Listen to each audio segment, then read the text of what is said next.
Hi guys, welcome to travels. आज हम पढ़ेंगे कुछ इम्पॉर्टेंट टर्मिनोलॉजीज और कुछ इम्पॉर्टेंट टर्म्स जो यूज होती हैं ट्रैवल इंडस्ट्री में, एविएशन इंडस्ट्री में। अगर कोई कैबिन क्रू बनना चाहता है तो अगर देखो कैबिन क्रू बनने के लिए तुम्हें ये सब इंफॉर्मेशन आना ज़रूरी नहीं है at the time of interview, क्योंकि इंटरव्यूअर जो होगा, जो मतलब आपका इंटरव्यू लेगा, वो जानता है कि सामने वाला माइट बी फ्रेशर है, तो वो टर्मिनोलॉजी से ट्रैवल की माइट बी अवेयर नहीं है। लेकिन अगर तुम्हें ये सब ऑलरेडी पता है तो तुम्हारा इंटरव्यू क्लियर करना और भी इजी हो जाता है। बट इन केस अगर तुम्हें नॉलेज, अगर तुम्हें इंटरेस्ट है ट्रैवल इंडस्ट्री में और ट्रैवल इंडस्ट्री को जानने में, तो यहाँ से आज मेरी पहली वीडियो स्टार्ट होने वाली है जिसमें मैं आपको टर्मिनोलॉजी सिखाऊंगी। फिर धीरे धीरे हम आएंगे कि बुकिंग्स कैसे बनती है सॉफ्टवेयर पे, ट्रैवल सॉफ्टवेयर पे। ओके, तो यहाँ पे मैंने कुछ टर्मिनोलॉजी लिखी हैं जो आपको समझना ज़रूरी है। ठीक है, अगर पॉसिबल हुआ तो मैं इस फाइल को डाल दूंगी डिस्क्रिप्शन में, आप देख सकते हैं, अदरवाइज आप यहाँ से भी देख सकते हैं। ठीक है, तो पहला है जीडीएस। जीडीएस क्या होता है? जीडीएस की फुल फॉर्म होती है ग्लोबल डिस्ट्रीब्यूशन सिस्टम। जीडीएस एक तरह का रिजर्वेशन सिस्टम है जिसमें हम रिजर्वेशंस बनाते हैं, जिसमें हम फ्लाइट्स की, होटल्स की, ट्रेन की, कार रेंटल्स की रिजर्वेशन बनाई जाती है। वो होता है जीडीएस। जीडीएस के अंदर बहुत सारे टूल्स आते हैं जो ट्रैवल एजेंसी और एयरलाइन अपने कन्वीनियंट के हिसाब से वो टूल इस्तेमाल करती है, और उसी टूल पे वो सारी रिजर्वेशंस बुक करती है पैसेंजर के लिए। और वो टूल जितने भी हैं उन सब का नाम ऑब्वियसली अलग अलग है, मैं आपको आगे बताऊंगी कौन से टूल्स हैं। बट जीडीएस के अंदर वो टूल्स आते हैं। जीडीएस एक डिस्ट्रीब्यूशन सिस्टम है, मतलब ग्लोबली ये वर्ल्ड वाइड चलता है। इसके अंदर जितने भी टूल है वो सिर्फ एक पर्टिकुलर कंट्री में नहीं चलते, वर्ल्ड वाइड चलते हैं। वर्ल्ड वाइड एयरलाइन और वर्ल्ड वाइड जो भी ट्रैवल एजेंसी है वो इसी सिस्टम को यूज करती है। और अगर हम आगे बात करें कि a global distribution system is a worldwide reservation system that acts as a conduit between travel bookers and suppliers, such as hotels, flights, car rentals, and trains, etc. GDS provides users with the schedules, availability, and pricing policies and rules and reservations. Amadeus, Sabre, Galileo, Worldspan are the main sorry are the main system in the market.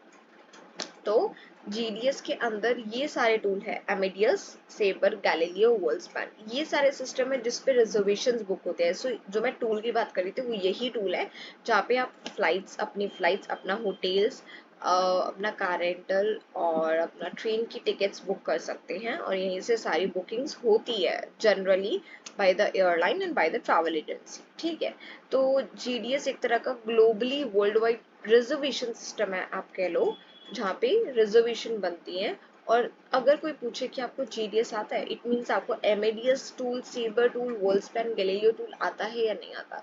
अब जरूरी नहीं है कि आपको ये सब आना चाहिए, इसमें से कोई एक टूल भी अगर आपका स्ट्रॉन्ग है तो आपको अच्छा पैकेज भी इन फ्यूचर जॉब में मिल सकता है। ठीक है, नेक्स्ट आते हैं, आईटा क्या होता है? International Air Transport Association, ITA, representing 300 airlines, in which there are main goals is to regulate distribution related activities for some airline and commercial aviation.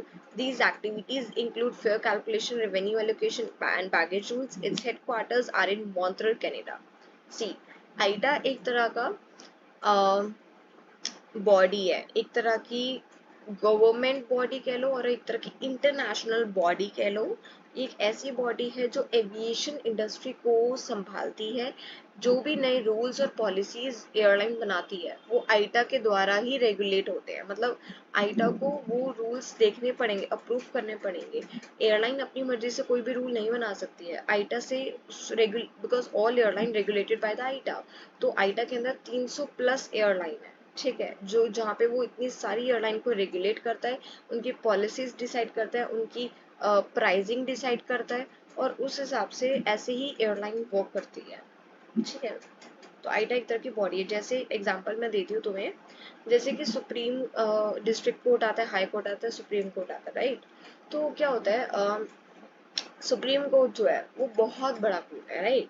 Supreme court एक ऐसा कोर्ट है कि वहां पे सुनवाई तो होगी, मतलब वहां पे अगर टाइम भी ज्यादा लग रहा है बट सुनवाई होगी, चाहे हमारे खिलाफ हो चाहे हमारे फेवर में हो, राइट। तो सेम आईटा का है कि आईटा एविएशन में सबसे बड़ा रोल निभाता है, जिसमें सारी एविएशन सॉरी सारी एयरलाइन इन्हीं के पास जाती है और अपनी पॉलिसी जो भी है वो इनसे ही आप कह लो कि इनसे ही, इनके द्वारा ही पॉलिसी डिसाइड होती है कि एयरलाइन की ये पॉलिसी क्या क्या होगी, कैंसलेशन पॉलिसी, चेंजेस पॉलिसी, ठीक है ना। जैसे अब लिखे ना, these activities include fare calculation, revenue, baggage rule। अच्छा हाँ, एक और चीज, बैगेज रूल कि अब कल को आपने किसी ने कभी फ्लाई किया होगा तो आप बैगेजेस लेके जाते हो, तो एक पर्टिकुलर भी बैगेज का वेट होता है कि इतने किलो बैगेज ही आप ले जा सकते हो इस पर्टिकुलर एयरक्राफ्ट या एयरलाइन में, तो वो भी आईटा डिसाइड करता है, ठीक है। तो आईटा सबका सबसे बड़ा रोल है एविएशन में। And go forward, travel agency, it's a third party who collaborate with the airline and expand their business for providing very cheapest and low tickets to their passenger. Travel agency must be followed their rules given by ITA and airline. See, travel agency एक third party होता है कि देखो अगर हम airline से book करेंगे, obviously airline से बुक करने के बाद हमें टिकट बहुत महंगी पड़ने वाली है, बहुत ज्यादा महंगी पड़ेगी, बहुत कॉस्टली पड़ेगी। लेकिन वही टिकट अगर हम ट्रैवल एजेंसी से बुक करेंगे तो माइट बी 100 रुपए और 200 रुपए, 500 रुपए का डिफरेंस आएगा। तो ट्रैवल एजेंसी बेशक से, ट्रैवल एजेंसी से अगर हम बुक करते हैं तो हमें बहुत सारे अगर हमारे आगे कुछ प्रॉब्लम्स हो रही है तो हमें उसके कॉन्सिक्वेंसेस भी फेस करने पड़ते हैं आगे, क्योंकि ट्रैवल एजेंसी के हाथ में कुछ भी नहीं होता है। अगर हम थर्ड पार्टी से बुक कर रहे हैं टिकट्स, ट्रैवल एजेंसी से जितना हेल्प होगा वो उतना ही करेगी, एट द एंड एयरलाइन ही हमें हेल्प करेगी। तो देखो अगर कल को कोई प्रॉब्लम होती है, बैगेज लॉस्ट हो जाता है या बैगेज नहीं मिलता है, कोई भी XYZ रीजन से आप फ्लाई नहीं कर पाते हो, एयरलाइन एक बार को आपको हेल्प करेगी। ट्रैवल एजेंसी के हाथ में कुछ भी नहीं होता, क्योंकि as I told you travel agency must be follow the rules given by the IATA airline. जो भी रूल्स होते हैं एयरलाइन के थ्रू और आईटा के थ्रू, वो बैगेज पॉलिसी के या कोई भी पॉलिसी के, कैंसलेशन चेंजेस पॉलिसी के, वही रूल ट्रैवल एजेंसी को फॉलो करने पड़ेंगे। ट्रैवल एजेंसी अपनी मर्जी से कोई नया रूल नहीं बना सकती है, ठीक है। तो ट्रैवल एजेंसी से सिर्फ आप बुक कर सकते हैं फ्लाइट, और हाँ बुक कर सकते हैं वेरी चीपेस्ट कॉस्ट में। हाँ वो आपको फायदा होता है बहुत ज्यादा। नेक्स्ट टर्म्स है PNR, which is passenger name record. PNR is a booking of passenger or a group of passenger traveling together. PNR क्या है? जब हम एक बुकिंग बनाते हैं, अभी हमने ऊपर पढ़ा था कि ये सब टूल्स होते हैं GDS के, Amadeus, Sabre, Galileo, Wolfsman, right. अगर सपोज करो हम गैलीलियो में बुकिंग बना रहे हैं, राइट, तो जो बुकिंग बनाते हैं, जो भी पैसेंजर का रिकॉर्ड उसमें दर्ज होगा, जो भी रिकॉर्ड होगा उसके अंदर, वो सारा रिकॉर्ड और वो सारी बुकिंग को हम PNR कहते हैं, एक टेक्निकल टर्म है, ठीक है।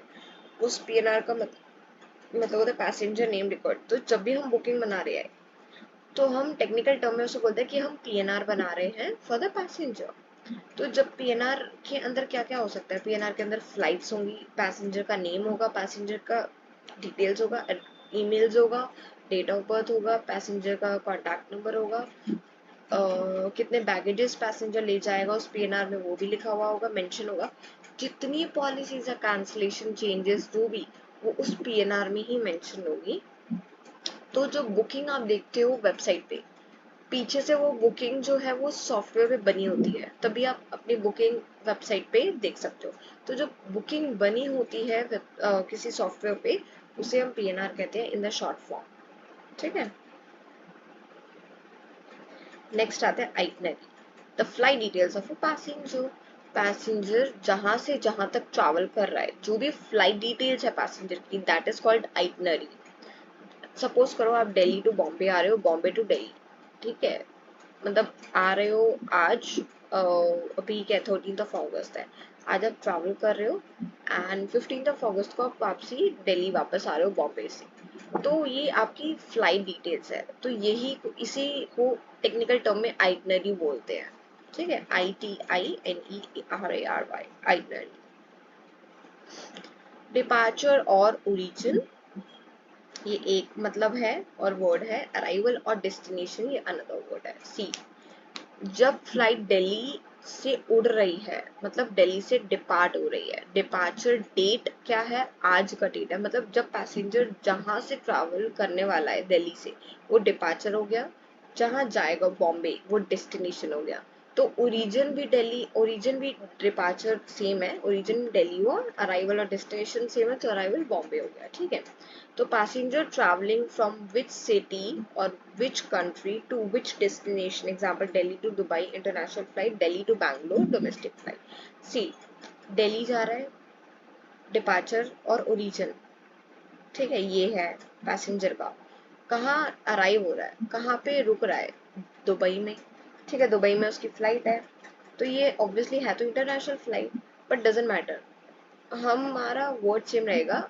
ये दिल्ली डिपार्चर हो गया, ये अराइवल हो गया, और ये ओरिजिन हो गया, और ये डेस्टिनेशन हो गया, ठीक है। और इसे हम एक टेक्निकल टर्म में ये भी बोलते हैं सिटी पेयर, कि ये हमारा सिटी पेयर है, ठीक है। सेम अगर डोमेस्टिक भी है तब भी यही रहेगा, डिपार्चर और ओरिजिन, अराइवल और डेस्टिनेशन इज बैंगलोर। डन। तो अगर पैसेंजर जा, अच्छा आपको मैं लास्ट में कुछ क्वेश्चंस दूंगी, ठीक है, आप प्लीज वो कमेंट सेक्शन में लिखना, लेट्स सी आपको कितना आता है और कितना नहीं आता है। डायरेक्ट फ्लाइट्स क्या होती है? Any flight who have a one stop between the 2 points due to any reason like refueling, technical glitch or any reason, passenger may or may not be able to change the plane. Okay, example A to B. I think A to B आपको समझ नहीं आएगा, मैं ये कर देती हूँ। देखो, एनी फ्लाइट, कोई भी फ्लाइट एक जगह से ए से बी पॉइंट तक जा रही है, ठीक है, वो डायरेक्ट फ्लाइट, तुम्हारे अकॉर्डिंग डायरेक्ट फ्लाइट क्या होगी, एक पॉइंट से दूसरे पॉइंट तक फ्लाइट जा रही है, बट नहीं, डायरेक्ट फ्लाइट वो होती है जो ए से बी जा रही है बट बीच में एक स्टॉप है, वो स्टॉप कुछ देर के लिए होगा, 15 मिनट के लिए या आधे घंटे के लिए, कुछ देर के लिए या कुछ मिनट्स के लिए वो स्टॉप होगा, और वो जस्ट बिकॉज इसलिए होगा या तो टेक्निकल ग्लिच हो गया है इसकी वजह से, या फिर फ्यूल रीफ्यूल करना पड़ रहा है एयरक्राफ्ट में, तो इस वजह से, या और भी कोई रीजन हो सकता है, तो इसलिए वो एक स्टॉप होता है, उसी को डायरेक्ट फ्लाइट कहते हैं, कि दिल्ली टू दुबई जा रही है बट बीच में क्या है, बीच में एक स्टॉप है ड्यू टू एनी रीजन, वहाँ कोई पर्टिकुलर मतलब वो अराइव ने कोई फ्लाइट दिल्ली, देखो एक फ्लाइट होती है Delhi to Dubai, Dubai to Bombay, तो दुबई हमारा पर्टिकुलर कनेक्टिंग फ्लाइट हो गया, बट नहीं, ये फ्लाइट जा ही ए से बी तक रही है, तो बीच में स्टॉप क्यों है, एनी रीजन, टेक्निकल ग्लिच है या फिर कुछ मतलब पर्सनल रीजन है, मतलब कुछ कह लो आप, एयरलाइन या एयरक्राफ्ट की दिक्कत है तभी वो बीच में स्टॉप आया है, ठीक है, वरना पैसेंजर को जाना दिल्ली से दुबई तक ही है, समझ गए। तो वो हमारी इट्स कॉल्ड डायरेक्ट फ्लाइट। तो जब भी आप डायरेक्ट फ्लाइट देखें तो मतलब बीच में कोई स्टॉप होने वाला है कुछ ही देर के लिए। अच्छा एक ना और चीज आपको बतानी है,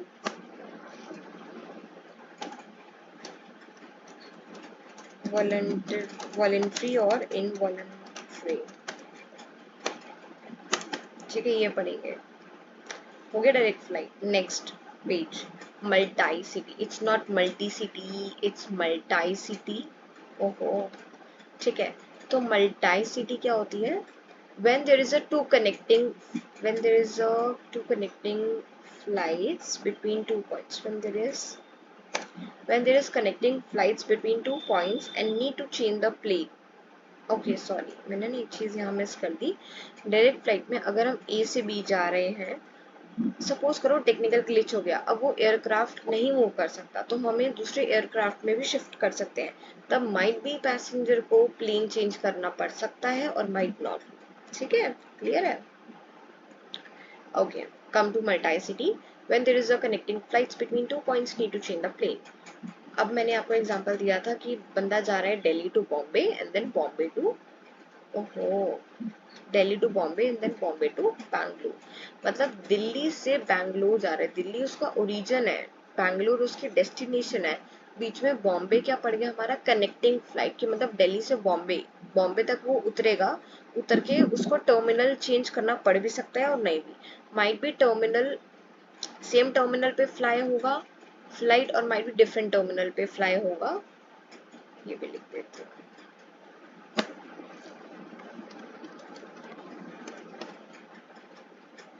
ठीक है, अभी आपको बताऊंगी टर्मिनल क्या होता है। तो फ्लाइट जो है दो पॉइंट पे जाएगी ए से बी, बट बीच में एक स्टॉप आएगा जहाँ पे वो कनेक्टिंग फ्लाइट है, मतलब वो कनेक्टिंग पॉइंट है। जैसे सपोज करो आप जा रहे हो दिल्ली से हरियाणा, हरियाणा से पुणे, पुणे जा रहे हो, बट बीच में आप रुक रहे हो हरियाणा पे, ठीक है, तो हरियाणा हमारा कनेक्टिंग पॉइंट होगा कि आपकी मेन डेस्टिनेशन पुणे है और ओरिजिन आपका दिल्ली है, बट बीच में कनेक्टिंग पॉइंट क्या है, हरियाणा, ठीक है।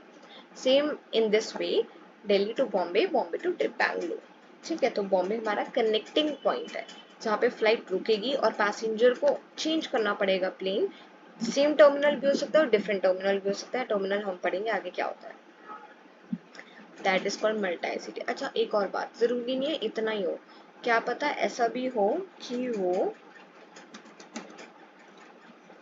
बॉम्बे से पुणे जा रहा है एंड देन पुणे से बैंगलोर, तो डेस्टिनेशन उसकी बैंगलोर रहेगी, ठीक है, ओरिजिन उसका ऑफ कोर्स दिल्ली रहेगा, बट कनेक्टिंग पॉइंट दो हो गए, बॉम्बे और पुणे, ठीक है। ऐसा भी होता है बट ऐसा बहुत कम मतलब देखने को मिलेगा, जब आपको भी कहीं रुकना हो, या है ना, आप भी कह रहे हो कि मुझे कहीं रुकना है तब। Okay, next, non stop flights when there is a no stop between the two points। देखो अब मैं फर्क बता देती हूँ, तुम कंफ्यूज ना हो जाओ। डायरेक्ट फ्लाइट में एक स्टॉप होगा जहाँ पे एनी रीजन एयरलाइन और एयरक्राफ्ट में दिक्कत होगी या कुछ भी प्रॉब्लम होगा तो उन्हीं की वजह से वो स्टॉप आएगा, ठीक है। पैसेंजर को जाना एक जगह से दूसरी जगह में ही है, कोई स्टॉप नहीं है वहाँ पे, पैसेंजर ने सही फ्लाइट बुक करी है। बट नॉन स्टॉप फ्लाइट जहाँ पे एक स्टॉप भी नहीं है, मतलब रीफ्यूल टेक्निकल ग्लिच के लिए भी कोई स्टॉप नहीं है, मतलब सीधा ए से बी जा रहा है, सीधा दिल्ली से बैंगलोर ही जा रहा है, ठीक है। Round trip, when passenger traveling from origin to its destination and back from destination to its origin, example Delhi to Bombay, Bombay to Delhi, Delhi से बॉम्बे गया, बॉम्बे से वापस दिल्ली आ गया, मतलब ए टू बी गया, बी टू ए आ गया, round trip, very easy to understand, right. Equipment number. Equipment number shows the flight type. There are multiple flight types. Example Boeing jets, Airbus aircraft, ATR aircraft. C. जैसे आप जानते हो ना train के भी number होते हैं, अगर आप ट्रेन में कभी ट्रैवल किया हो, ट्रेन के ऊपर ना एक नंबर लिखा हुआ होता है, ठीक है। तो same in this case as well, aircraft का भी एक नंबर होता है 737, सपोज करो नंबर है, तो ये तो मुझे पता है इसलिए मैं आपको बता रही हूँ, वरना आपको मैं इन फ्यूचर बताऊंगी कि आप कैसे देख सकते हो कि ये कौन सा फ्लाइट टाइप है। तो बोइंग, एयरबस, एटीआर, ये सब फ्लाइट टाइप है, तो इनके कुछ नंबर होते हैं जिन्हें हम इक्विपमेंट नंबर कहते हैं, जिनसे ये जाना जाता है कि ये फ्लाइट टाइप कौन सी है। तो 737 एक इक्विपमेंट नंबर है, इसका फ्लाइट टाइप है बोइंग 737, जो भी 737 और समथिंग 7 से स्टार्ट हो या 7 से एंड हो, ऐसा कुछ नंबर होता है, तो बोइंग ही होता है मोस्टली इन सिचुएशन, ओके। 737 एक इक्विपमेंट नंबर है, इसका फ्लाइट टाइप हमें इक्विपमेंट नंबर से पता लगता है, तो इस इक्विपमेंट नंबर से हमें पता लगता है कि इसका फ्लाइट टाइप जो है बोइंग है। Done.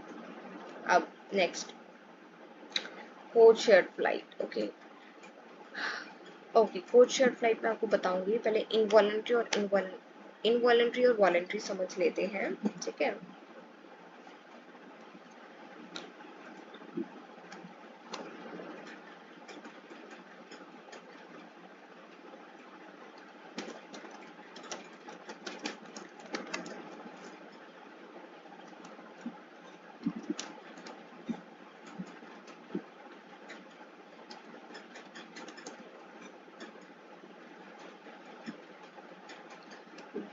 voluntary means voluntary means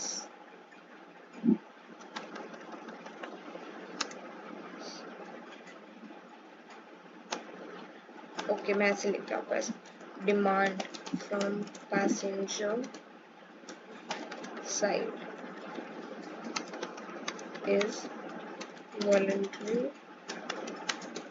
and demand from airline side is involuntary. बताऊंगी अभी, ठीक है।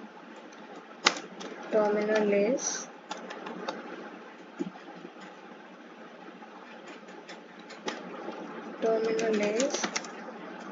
टर्मिनल क्या है? टर्मिनल इज द स्टेशन, कहूँगी क्या? टर्मिनल इज द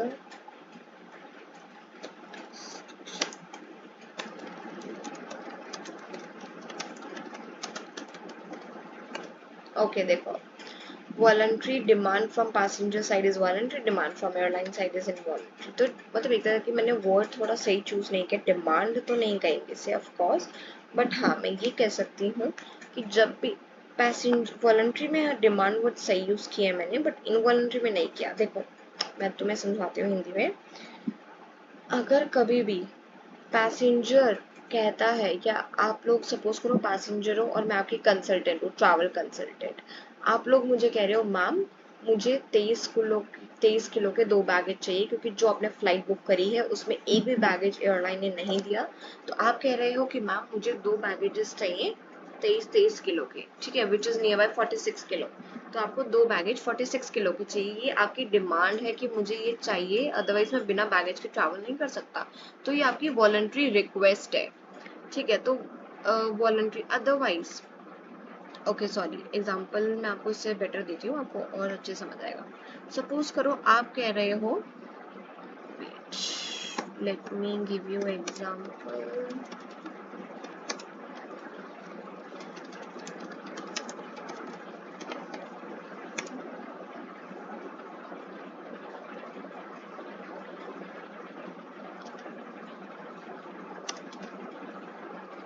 ठीक है, अब देखो, जैसे बैगेज छोड़ो, अब तुम्हें मैं एक अच्छा एग्जांपल देती हूँ। जैसे डिमांड आई है, मतलब या तुम कह रहे हो, मैं तुम्हारी ट्रैवल कंसल्टेंट हूँ, तुम पैसेंजर हो, तुम मेरे को कहते हो मैम मुझे चेंजेस करवाने हैं अपनी फ्लाइट में, तो जहां मैं जा रहा था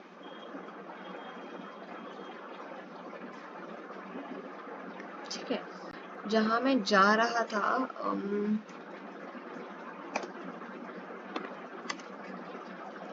डेट ऑफ डिपार्चर, डिपार्चर क्या है? जिस दिन हमारी फ्लाइट, डिपार्चर इज ओरिजिन, जहां से हमारी फ्लाइट उड़ने वाली है, जहाँ पे हम लाइक जहाँ से हम बैठ के अपने डेस्टिनेशन में जाएंगे, तो दैट इज कॉल्ड डिपार्चर, ठीक है। अरे यार स्पेलिंग गलत आ रही है, डिपार्चर। तो जिस दिन हम फ्लाई करेंगे वो डेट ऑफ डिपार्चर हो गया हमारा, राइट। तो सपोज करो मैंने आज ट्रैवल करना है 13th ऑफ अगस्त को,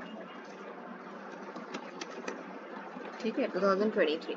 बट अब तुम कह रहे हो तुम्हें ट्रैवल करना है, सॉरी, बट अब तुम कह रहे हो मैम मुझे ट्रैवल नहीं करना है 13th ऑफ अगस्त को, तो instead of going 13th of August I want to go in 17th of अगस्त।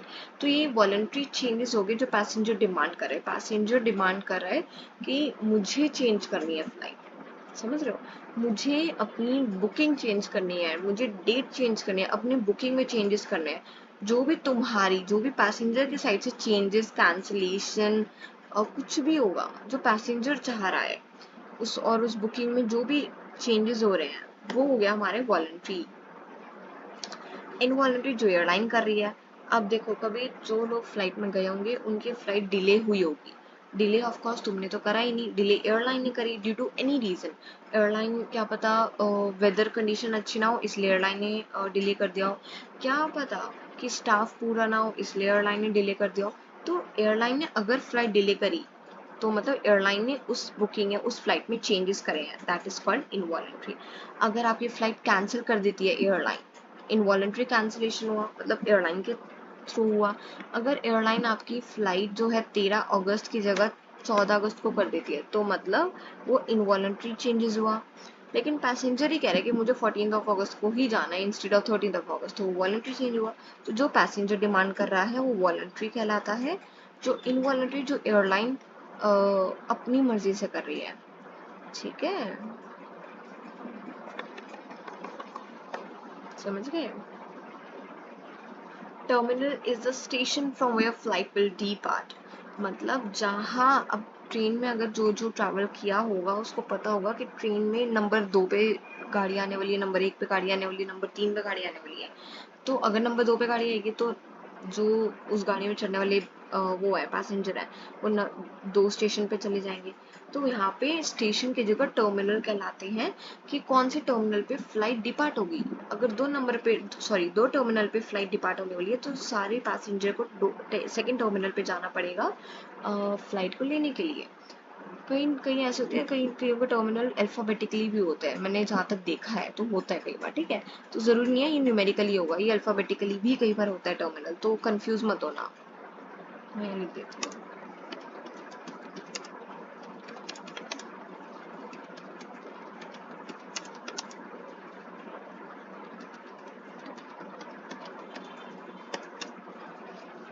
ठीक है, कई बार कुछ आई थिंक ई करके टर्मिनल होता है, ई एज इन एलिफेंट। ओके, तो मतलब कंफ्यूज मत हो ना कि आपने तो मैम 2 टर्मिनल का था, ये ई या ए कैसे दिखा रहा है। टर्मिनल कई बार अल्फाबेटिकली भी होता है, कई बार न्यूमेरिकल भी होते हैं। ठीक है, तो हाँ ठीक है, तो टर्मिनल एक तरह का स्टेशन है जहाँ से फ्लाइट उड़ेगी। तो अब कई बार क्या होता है टर्मिनल के बीच में वॉक इन डिस्टेंस भी होता है। जैसे मैंने तुम्हें एक चीज बताई थी, याद करो, मल्टाई सिटी में कि पैसेंजर दिल्ली टू बॉम्बे जाएगा और बॉम्बे टू बैंगलोर जाएगा।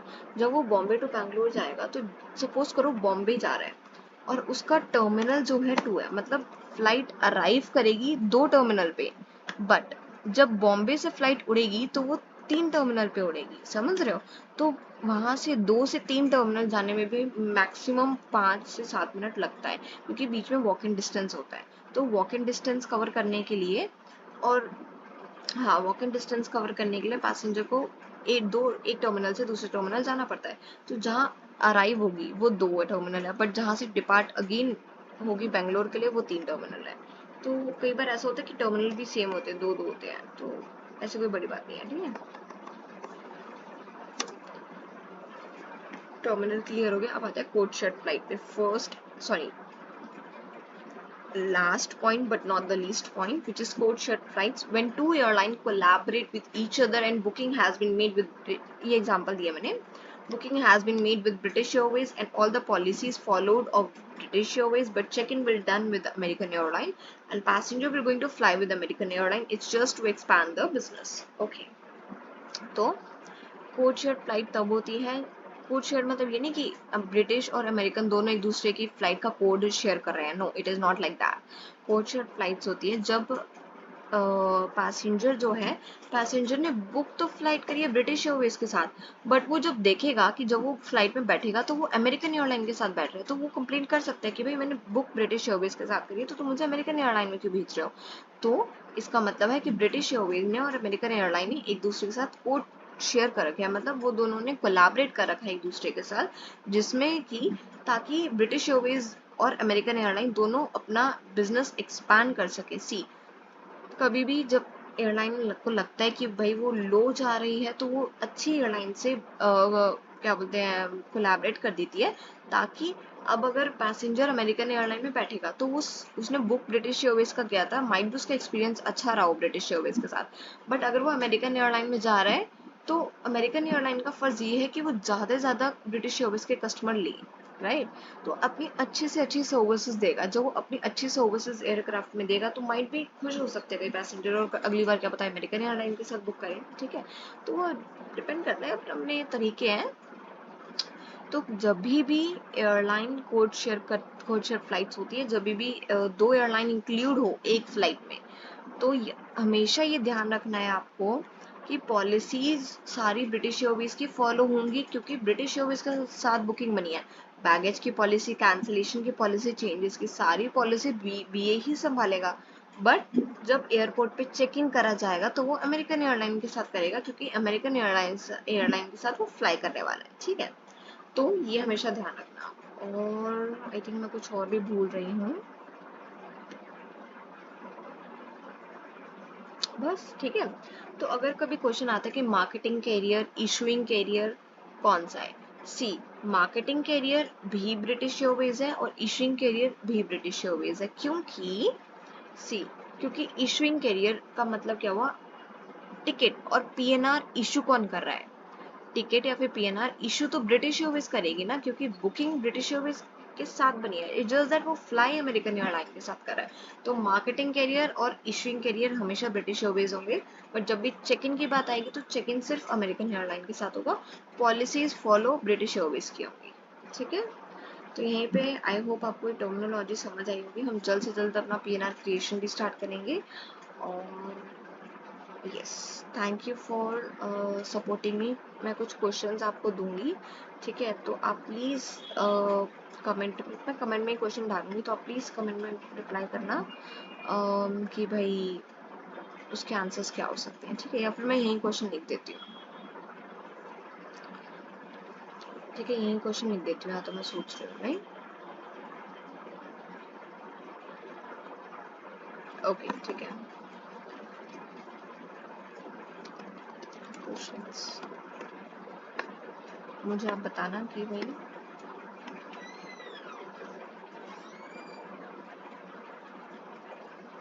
तो आप मुझे बताना आंसर क्या होगा कमेंट में, ठीक है।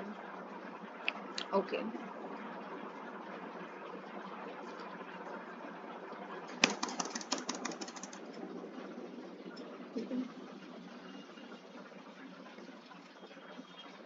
कहता है पैसेंजर ट्रैवल कर रहा है दिल्ली टू बॉम्बे, ठीक है। And then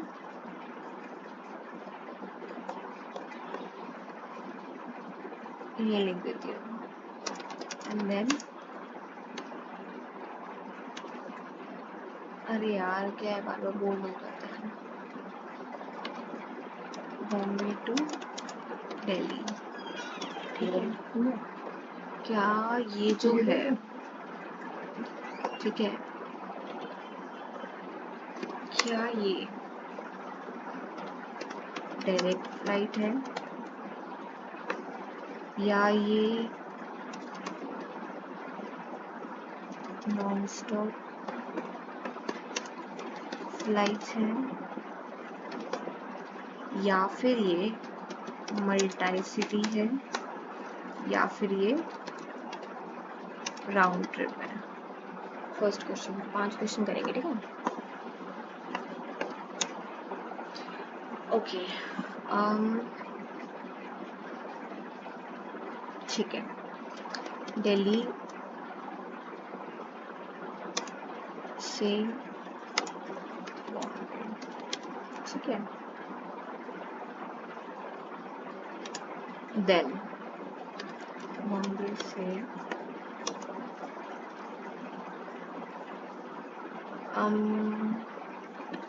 Pune, A point, A point. क्या ये ओके, क्वेश्चन ये है इसमें कि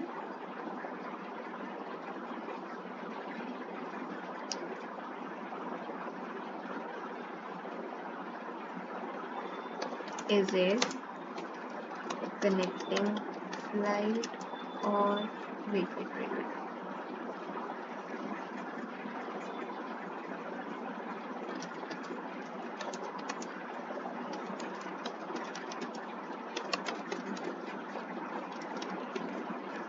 ठीक है,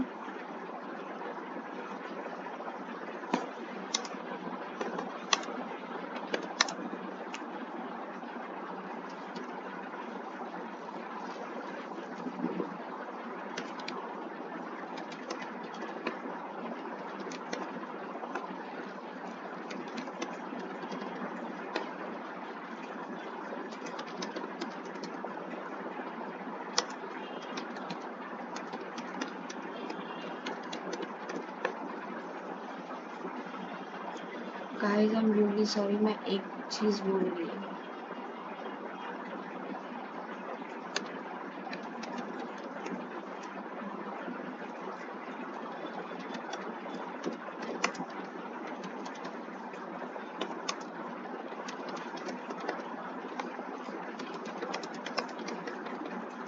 ठीक है,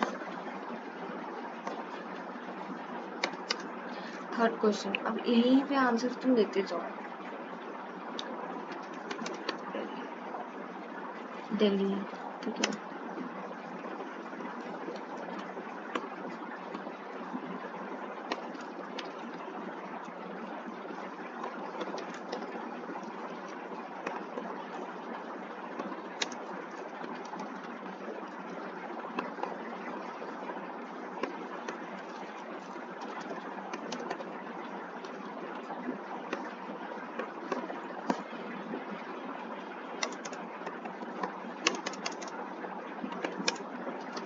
What's the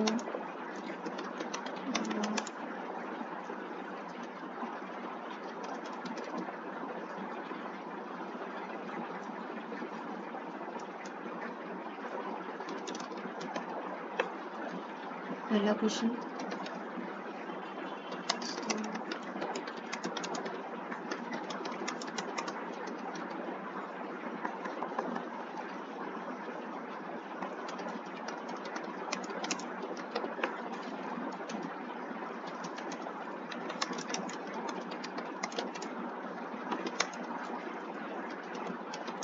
अगर आपने इतना भी आंसर कर लिया ना तो ठीक है, बहुत है। ठीक है, next question,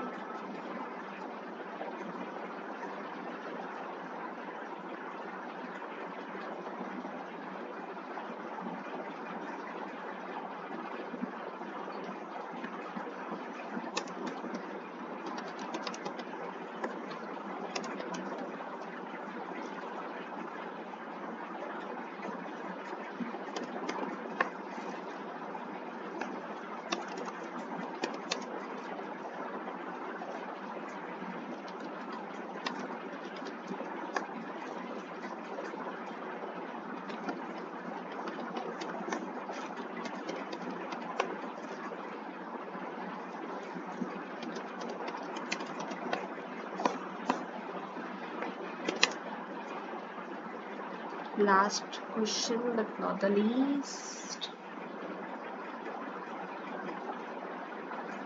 Okay, that's nice question. Okay, ठीक है, देखो तो ये ले लेते, ठीक है।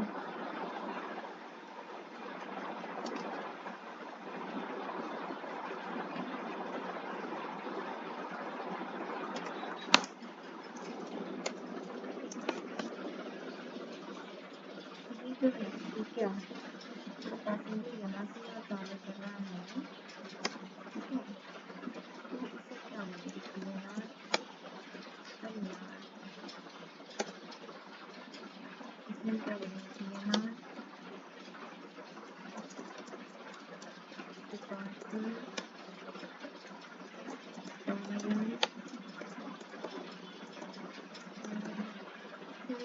फ्लाइट डिटेल, ठीक है, तो ध्यान से पढ़ना भाई।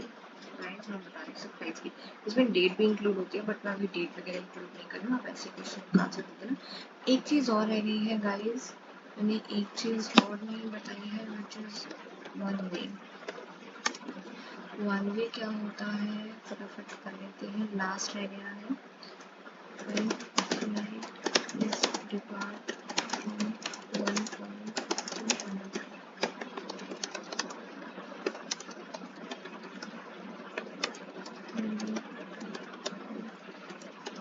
देखो गाइस, वो एक जगह से दूसरी जगह जा रहे हैं, that is called one way.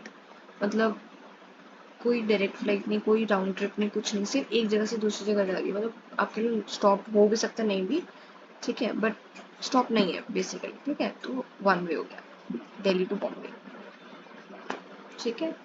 तो आई होप आपको ये सब पसंद आया होगा, आप ये सब लिख लेना गाइस, ठीक है, और प्लीज़ नीचे आंसर ज़रूर करना क्वेश्चंस के जो मैंने आपको दिए हैं। आई होप आपको समझ आया होगा। So thank you for watching Travels. Have a great day. Keep learning and keep practicing. Bye.